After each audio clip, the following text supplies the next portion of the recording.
همین رو تصدیق میکنم.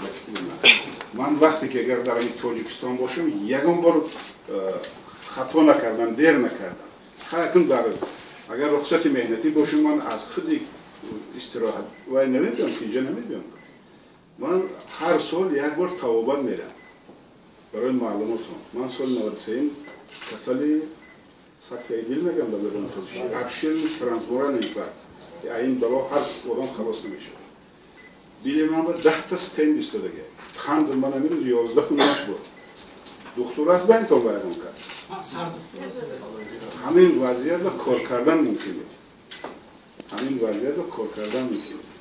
خاطر زندگی بیکارم است اینقدر باید نیست.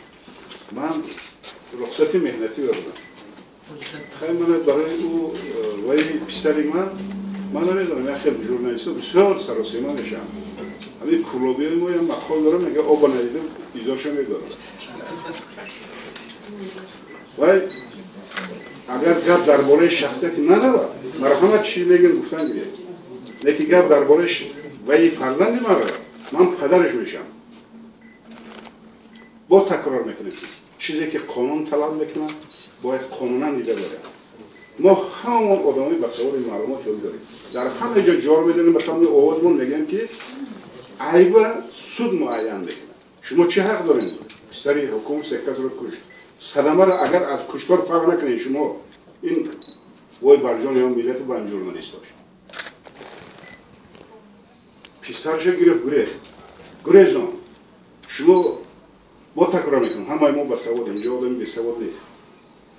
وای شب ساعتی 2 با همین صدمه شده است. ساعتی 8 و 15 با من جناب ولی من گفتم. ساعتی من خیال کردم 3 شده است. گفتن که 2 خیلی 2 شده باشه با 3 ساعت زیاد. 2 من 3 4 5 6 7 8 6 ساعت یکم کس من به خبر نداده. گفتن که اکیمون لوی رئیسی یا فلانی سرت هم خیال کرده من کجا میبرم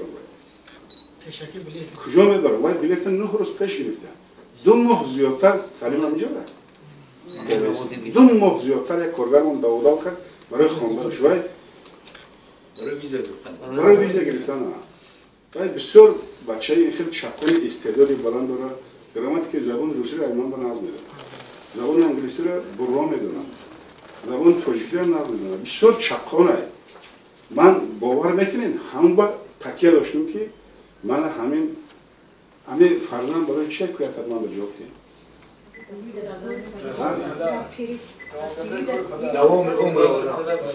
دوام دهنده عمر آدم رای برسو نسلیت میگن چی میشه به تاجیکی نسلیت؟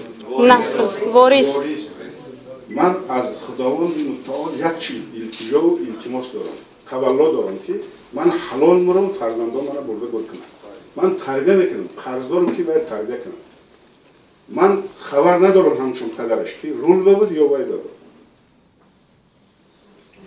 من اگر حاضر یک کار شود مثال نگیریم هر یک کدام ما خدا نگه دارد این فاجعه هر یک کدام ما فرزند داریم پسر داریم باید بسیار احتیاط کنیم این کار همین گردهای امروز نیوز همیشه باید نماینده امروز نیوز